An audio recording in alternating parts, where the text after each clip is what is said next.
Hello, family. And shalom. Welcome back to Stepping Stones to Home. Hope everyone is doing well. Yeah. Are you doing well, Isha G? I'm good. I'm good. Hallelujah. All right, family. So listen, what we're talking about today is Africa is calling. We're going to talk to you about the opportunities here for you to bring a critical skill or to possibly open a business here in Botswana. To create jobs. Yes. And all of these things is, it's been on my heart. I'll just say this really quickly. For us in the diaspora coming to the continent, it's a lot of us.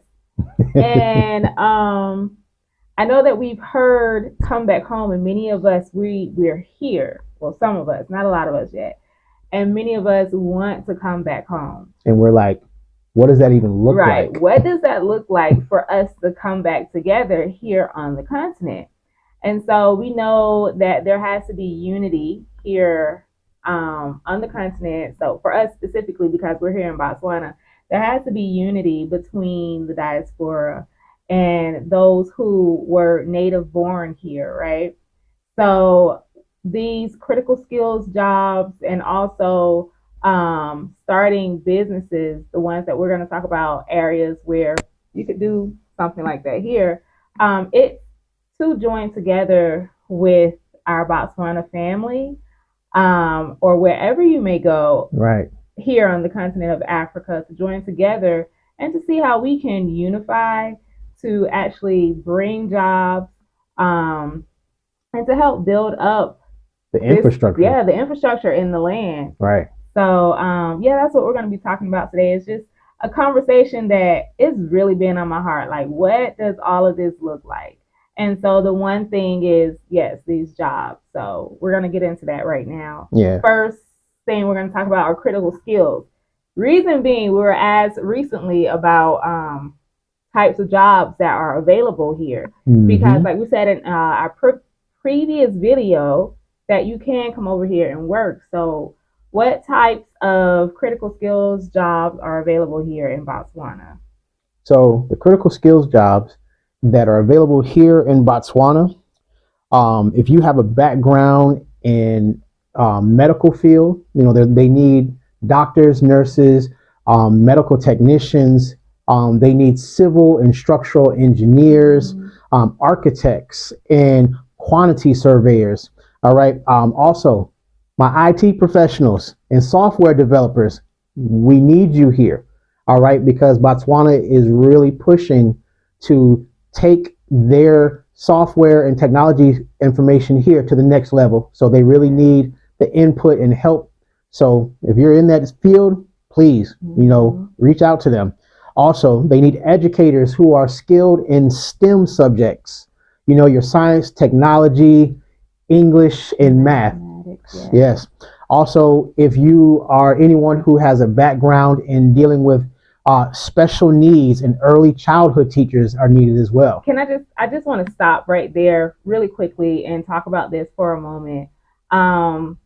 Because me and my sis, we were talking just today actually, and we were talking about the special needs community here in Botswana, and how when it comes down to like speech therapy, there's only 10, she was telling me, in the whole country. In the whole country. And she recently went to a conference, and she was one of the speakers there because she's an educator. And they were talking about the special needs community and how there are only 10 specialists, and not all of the specialists actually teach. They actually have people working underneath them who teach. And sometimes they just need more people who are specialized in this area. Right. So think about that. Even though Botswana doesn't have a lot of people here, there are only 10 speech therapists here that specialize in it. So it's a big opportunity here. There's a long waiting list for people to talk to the top specialists, or for their children to actually be seen by the top specialists. So it's a big gap here when it comes down to special needs. Right. Even in Well, I'll get into something else about medical and things later, but go ahead Okay. and continue. So if you have a green thumb and you are into agriculture, so Botswana currently is a import economy, but they would like to become they're consumers. Sorry, they're consumers, but they would like to become producers. Yeah. A lot of their foods they import from other countries. But listen, Botswana is big. There's a lot of land, and they're looking for people who have expertise in agriculture to come in so that they can grow their own products and they can become producers and export their food to other countries. So it helps bring in money to the country. So if you have a background in that, they're looking for you as well. Also, anybody that has expertise in renewable energy, they're looking for technicians in that field as well. So that's the critical skills. And there is a website. Y'all give me one moment. I got it on my paperwork. Let me just find it. Hold on. It's called the Botswana Labor Market Observatory. You can look that up on Google. All right. And I'll also put it in the description box.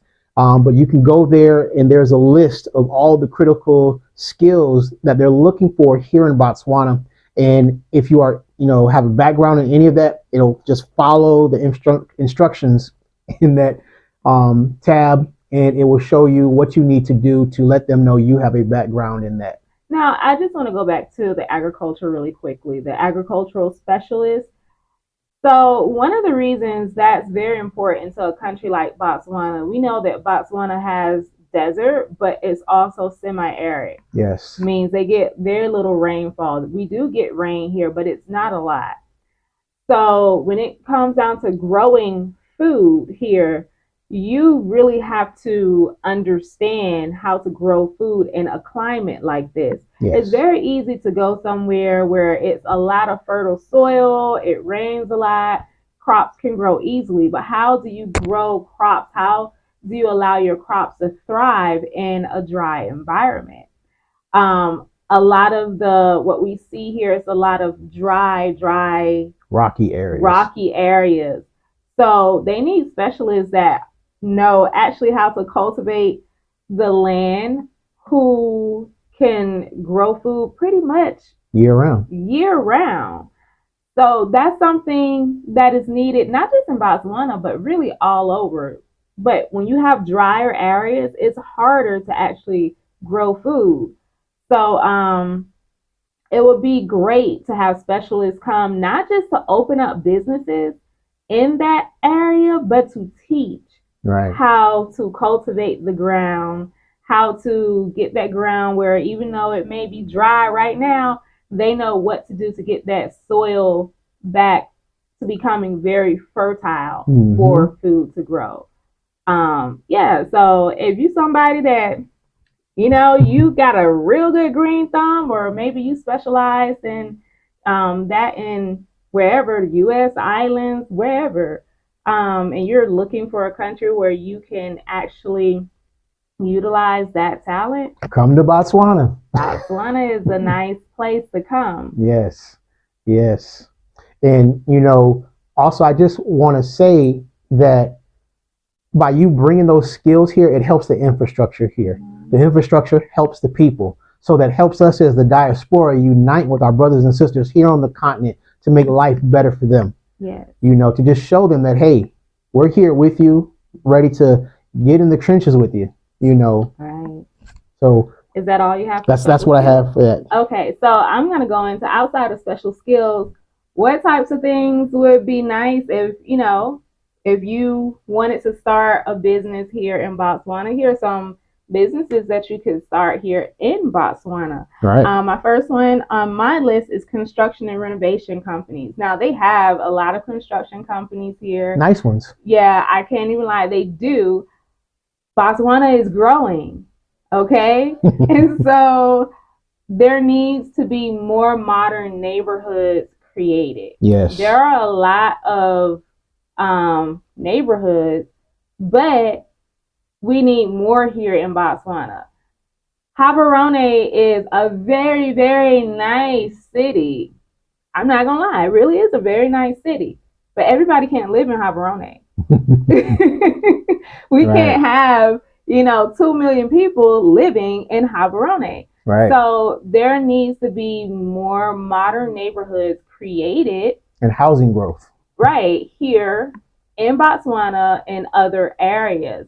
You have areas like Francistown. I've been to Francistown, and for me, I always see what could be. I never look at what something is and just be like, ugh, or whatever, or man, they need this. Oh, no, I look at what it could be, and I'm looking at Francistown. I'm like, man, this is a real nice place.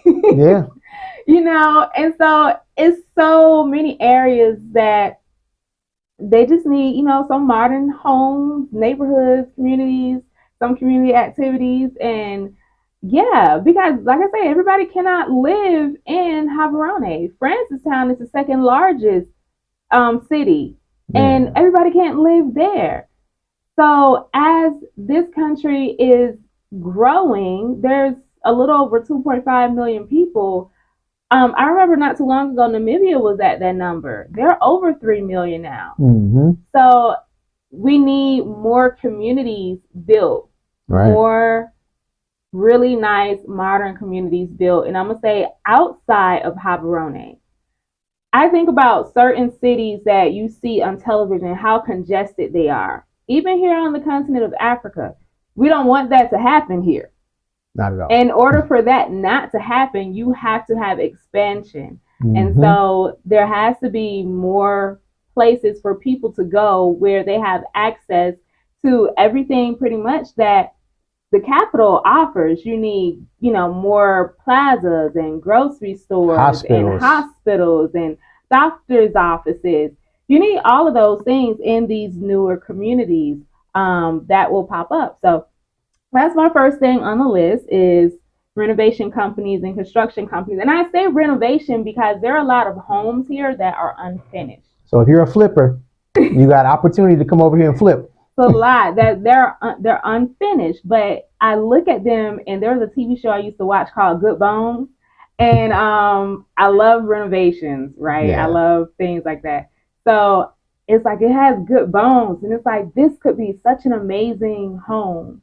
This could be such an amazing whatever area. So it's opportunities in that area here as well.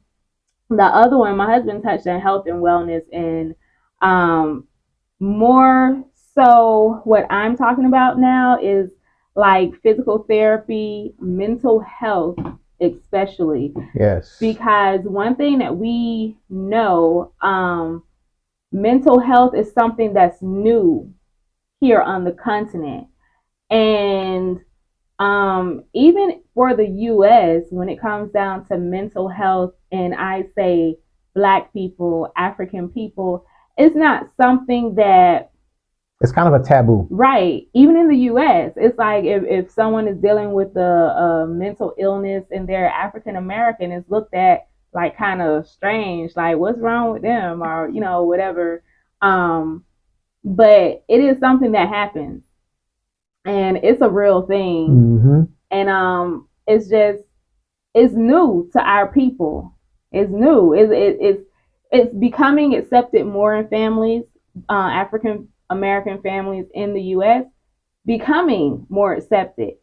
And so it's new here on the continent. So if it's people that specialize in areas like that, mental health, and how to help people overcome things that they may be going through with mentally, that's another area where you could thrive here, because it's a real thing, and some people really, really, really want help. Yeah. So another thing is, this is big on my list. This is big for the whole continent of Africa, and I've said this so many times, and I don't see a lot of it happening, even though it should be. There is tourism here on the continent. Opportunities. There's tourism already here. But what you see for the most part, it's safaris. And the safaris are wonderful, don't get me wrong. They're the jewels of Africa. seeing the amazing creations that our creator made, like unmatchable, right? However, it ain't owned by us. Not just that. There needs to be more things created to keep people spending their monies in the country. So imagine this. You come to whatever country, I'm just going to say Botswana right now, and you choose to go on a safari. You go on the safari, and maybe within the first 3 days, you have seen all the animals that you wanted to see. You stay in an amazing resort. You've seen whatever shows or whatever they have at the resort. You had an amazing time. But that was just in 3 days. So what do you do with the rest of your time? What do you do? Do you go to another safari to see the same animals? What do you do? So there are other things, don't get me wrong, but these are not big ticket tourist things that I've heard about. Right. Not that they can't be, but there needs to be more of those things throughout the continent of Africa. I look at these other European countries and how many people always travel to these European countries for all these amazing wonders of the world. This place, this Asian country has this to do. This European country, people talk about a lot Paris, and I'm going to Japan, and I'm like, Africa is just as beautiful, if not more. It has way more as far as, I'm going to say, natural beauty, animals. It's a way more than any place else. Since it all started here. Right. So I'm like, why shouldn't we actually create more tourism parks or whatever you want to call them to draw people here? Right. Why do we have to go to their countries always if we want an amazing tour or time? We need to do more in our countries here on the continent to draw them here. Like, no, you come and you spend your money in my country. Right. So I think about that, and I'm generalizing as far as the whole continent of Africa, because these things help all of us, all of our countries, right? No matter if you're from Botswana, if you're from Zimbabwe, Nigeria, wherever. It helps all of our countries when we come together and we create things, right? Like what? Bowling alleys, theme parks, skating rinks. Come on, y'all remember roller skating? Don't act like that. They have movie theaters here, but they don't really have an experience. And that's what tourism is bringing an experience. So we have the opportunity to bring these things here to help the country. It creates jobs. It helps the GDP in the countries that you are transitioning to. And it also shows the people here that we're coming over here to be a benefit. Unlike other people who have come to these African countries and done things, they come here and they take the money that they make and they send it back to their countries. We're trying to support Africa. We're trying to put money into Africa, not take anything to go anywhere else, because Africa is home. Right. We build here, we spend here. Right. And so some tourism attractions, ecotourism, that's something it's already all the natural environments here. So ecotourism is easy to expand here on the continent. What do I have here? Cultural tourism. So Botswana is so beautiful, and the culture here, I think it needs to be seen more. It needs to shine more. Right. And so cultural tourism is something that I think it would be a great idea to expand it and just to see more of the culture here in Botswana. I agree. Yeah. So, and the other thing would be heritage centers and tourism. like we had a conversation with some of our friends and we were talking about a book that we've been reading, all of us, and talking about the heritage of Botswana in Africa. So to be able to have places and centers like that to go and learn about the heritage is, yeah, something that would be really nice Yeah. to have more of here in the continent. And I'm going to say on a grander scale, it would be nice to have these things. And I say a grander scale because most of the time when people are coming to, on a vacation or whatever, it's these grand places that they like to go. The Delta here is a grand place, Yeah. to actually see. So these things would be nice to have more of here to see just how these countries really shine. The other thing I have on my list is, which my husband spoke about, IT centers and tech hubs.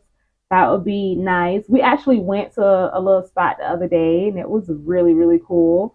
But more IT centers and tech hubs would be nice to see here.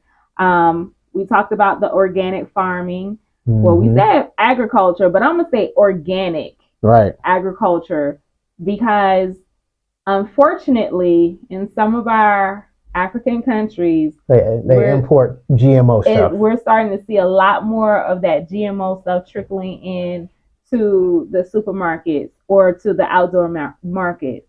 And we all know from living in the West that GMO food is what is killing everybody. It is what is causing all of the sicknesses, diseases, making people become insulin resistant, all the high blood pressure and the cancers and all these things that we didn't have before. These GMO foods that are stripped of all of the nutrients that our creator put in it, Yahuwah put in these things, and we don't get what we need in our bodies anymore. And so it's causing us to be sick. So not just agriculture specialists, but people that know organic farming, that know seed harvesting, because everything that the creator, the Most High created, seed bearing plants, okay? Yes. So they produce their own seeds for you to continue to be able to plant where you don't have to buy seeds, right? So we need more people coming over here and planting, farming, organic, non-GMO food. Yes. Okay? Because these things are going to begin to heal our bodies if we go back to eating those things, not just non-GMO food. I'm going to go a step further because we're talking about here on the continent. We need to get back to the foods that were native to this land. There is a reason we were created from this soil. We ate from this soil and we were not sick when we did that. So we need to get back to the ancient foods that we used to eat here. Now that's where my people here, homegrown, that's where y'all come in, because we know very few of the foods being that we were born in the U.S. Now, I can't even lie, like our grandparents, our great-grandparents, you will see that there are some foods that are very, very similar that we grew up eating as African Americans to what we know here on the continent. And we didn't know that until we got to the continent. I'm like, wow, it's amazing, because we see where the slaves, they actually, in some aspects, kept some parts of the culture here from here. And so it was really nice to see the similarities in some of the foods that we do eat. But yeah, that's very important. Eating food that's native to this land, because it's good for our bodies. Our bodies were created from the very soil that the food that's native to this land grows in. And so that's going to be what's best for our bodies. The other thing, look, y'all, I like to eat. I'm a little person. I'm a lot of y'all, a lot of people, when they meet me, they're like, man, You're a little itty bitty something. I am. I'm a very small person. 4'11". I am not 4'11". I'm taller than that. A little bit. However, I could probably eat more than most men. I'm just being honest. She can eat. And so I like to eat. I like food. I like good food, you know? And so more African restaurants. And I'm saying African restaurants from around the world, traditional African restaurants from around the world. It don't matter where you're from. Right. If you're from Nigeria, you African. If you're from Botswana, you African. If you're from Tanzania, you African. If from the Caribbean? The Caribbean, you African. African Americans, why they got African in your name? Because you African. Soul food, baby, soul food. So there needs to be more African restaurants. We watch a lot of food videos, right? I told you I like food. And my husband, he likes to cook food. And so it's a good combination. He like to cook, I like to eat. So we watch a lot of food videos. And one thing we heard, I don't know, for y'all foodies, you heard about Michelin stars, right? For like the best restaurants around the world. So Africa does not have one. Not one. Not one. 54 countries and no restaurant in any of those. Listen, I think that's messed up. So I hope that somebody who has something to do with the Michelin stars catches this video, because they have amazing food here on the continent of Africa. And you guys need to get off your soapbox, come to the continent, and check out these restaurants all throughout, from west to east to south. There's great restaurants here with great food. And so it's like, it's our time to shine. Look, we know how to cook. We're the one that created flavor. So, well, you know, we need to have more African restaurants.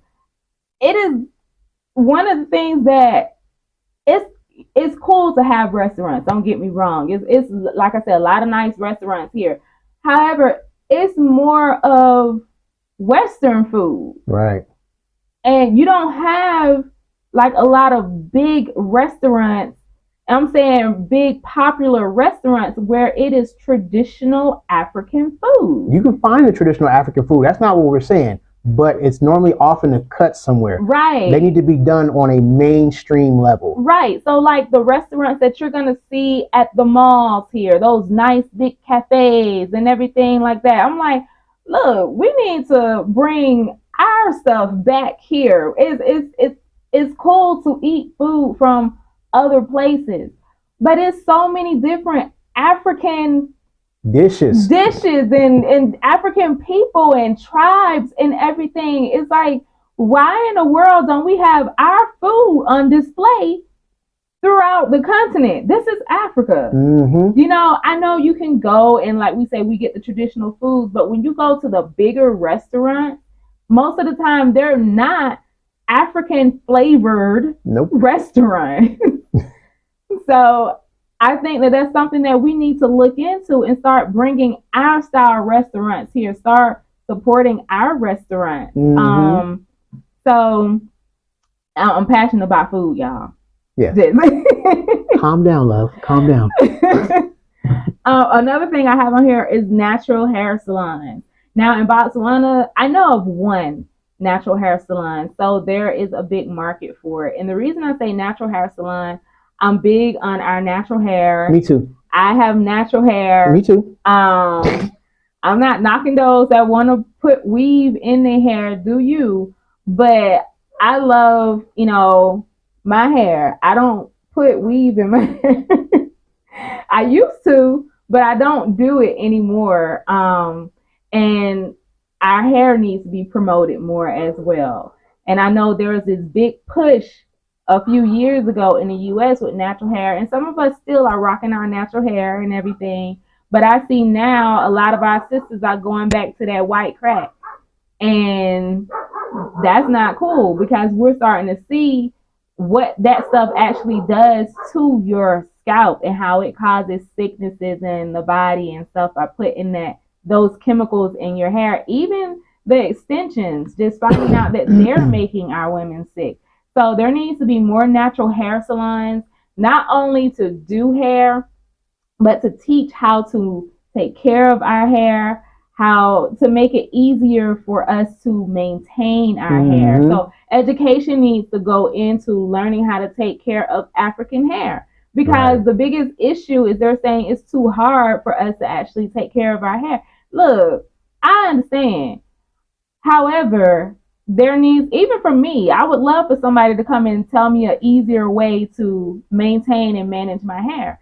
We need to take more pride in showing our hair. Our hair is not silky straight. That's not how the Most High created us. He created us with kinky, kinky, kinky hair. And we need to learn how to take care of it. A lot of our women complain about my hair won't grow. We need specialists that can teach our women and say, come to me, I'll show you what to do, or let me help you and maintain your hair, and I will show you that your hair will grow. Touch on beauty schools. Yes, so that goes into it with beauty schools. Now here I see a lot of like the cosmetology for makeup and learning how to put the extensions and things in the hair. And the nails. And massages. I see a lot of that here. But I've been searching for beauty schools that actually teach how to take care of natural hair. And I haven't come across one yet. I'm not saying it doesn't exist, but I haven't come across one. And like I said, when it comes down to looking for natural hair salon, there's only one here that I know of, that I've asked several of the ladies here and they recommend the same one that I know of. So there really needs to be more diversity of that here to help our sis. I'm gonna tell you, I know some people like short hair, but I don't like seeing our little girls and stuff walking around here with short hair, because I know our hair grows. It's a lie that our hair does not grow. So and a woman's hair is her glory.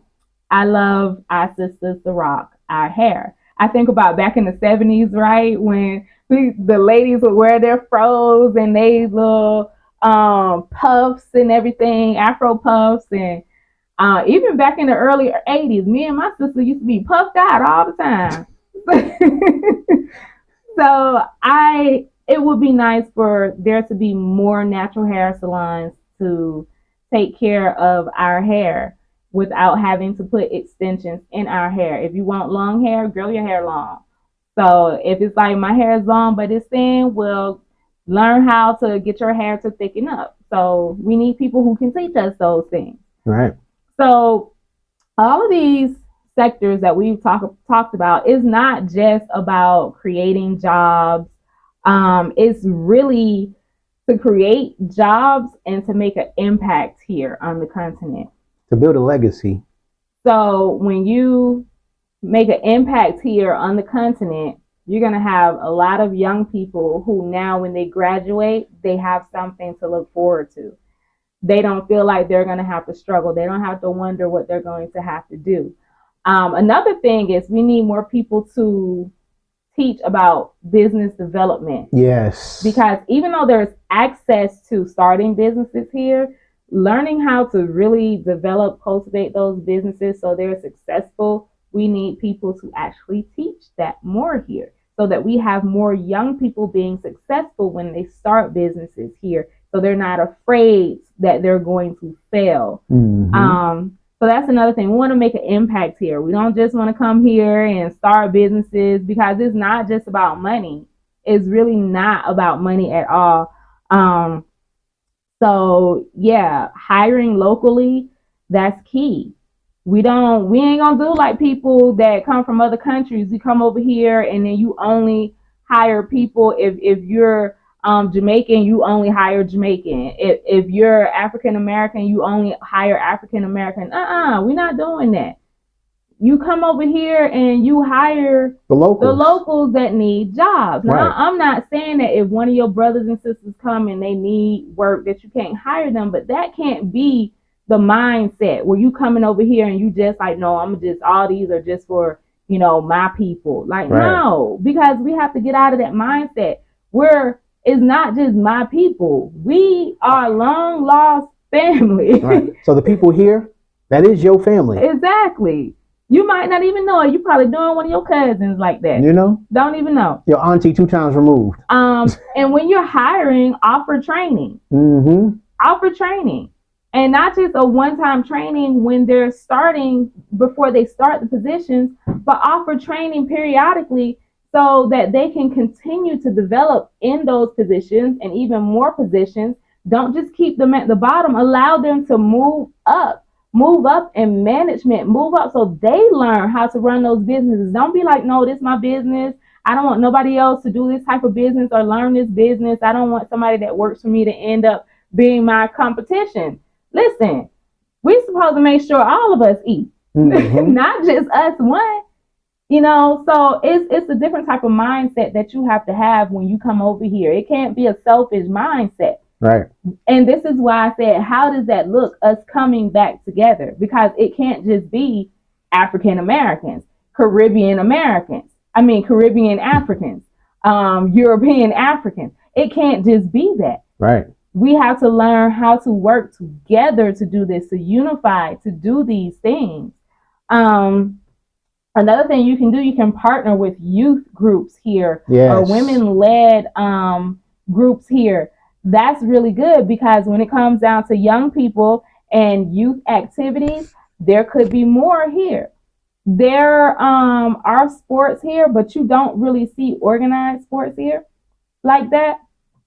So that's an opportunity as well to create youth-led programs, organized sports, or not just organized sports, just I'll get into more of that on another video. But youth-led groups you can partner with, along with women groups, because a lot of times our women need a little more help because of certain situations and things, just as a woman and growing up. And you want to focus on long-term development, not just something that you're going to make money for a few years, maybe 5 years and 10 years, and you're like, man, I've made so much money, I'm good, I don't need to do anything anymore, and you just let it go. No, you need long-term development here. It's not for the short term. Right. It's time to build our land up here. It's time to help each other here.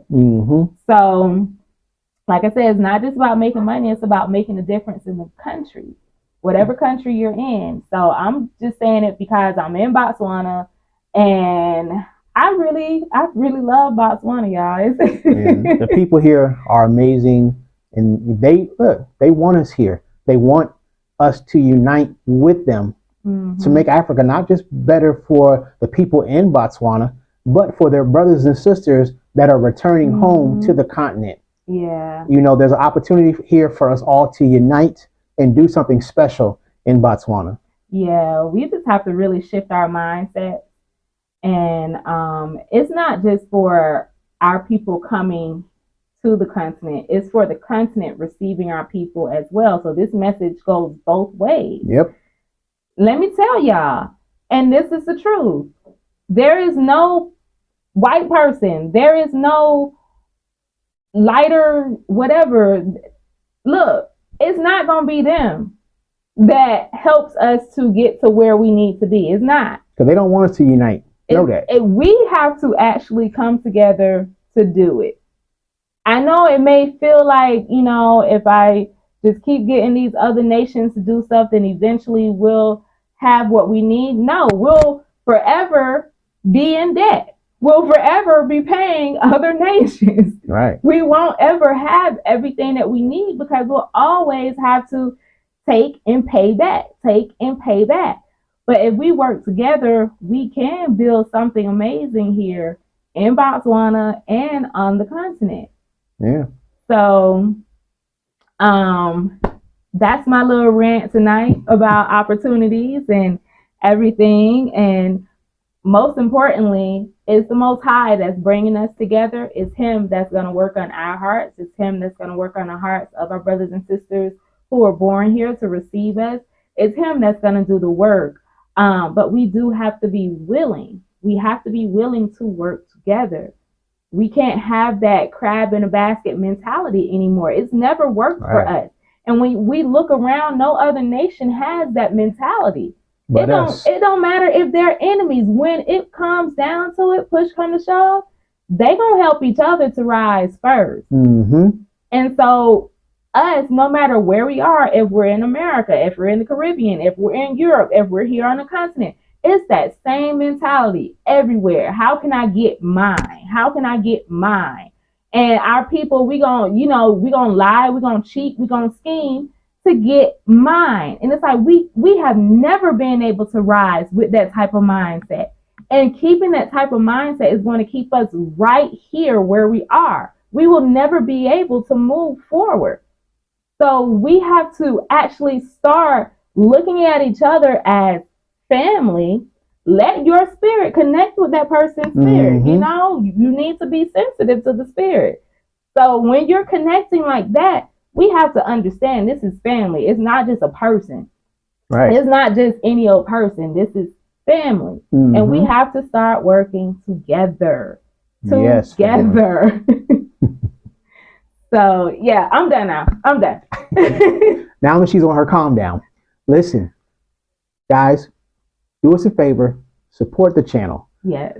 Hit the subscribe button if you're new, then hit that notification button. Yes. All right. And if you are already a subscriber, like this video and comment on this video and share it with somebody else. Yes. And to our brand new Botswana, I said it wrong again. Let me Botswana. Botswana. Yes. Please share this video with your fellow brothers and sisters here on the continent, because all of us, it's going to take all of us to join together, to unite together, to make Africa rise again. I know there's a movement going on here on the continent right now of the African people saying it's time for Africa to rise. And it's going to take both sides. It's going to take the diaspora and the homegrown to come together and to let's fly, baby, let's fly. I'm going to leave it like that. We have a word that we learned in Tanzania, and it's pamoja. Yes. And that's what we are. We are together. Yes. So, yeah, if any Botswana person, this is a conversation that we're trying to see how we can help get it started here in Botswana of what we can do to help each other. So if you want to be a part of that conversation, make sure you let us know in the comments, because like I say, it's time for us to talk. Yeah. It's time, family. It's a family meeting. Yeah, it's time for us to do a family reunion, have a family meeting, put our heads together, and let's rise. Yep. So family, if you would like to support the channel, you can support us through Cash App. That's $ Stepping Stones, the number 2 home, or you can become a Patreon member. We thank everybody that has been supporting us over the years, and we just give glory to the Most High that we have been blessed with this opportunity to be a part of what He is doing, of bringing His people back to the continent and joining us back together to our lost heritage here on the continent. So guys, have a wonderful day, wonderful night wherever you are. It's nighttime here, so I'm gonna get ready for bed. So family, we love you guys, and shalom. Shalom.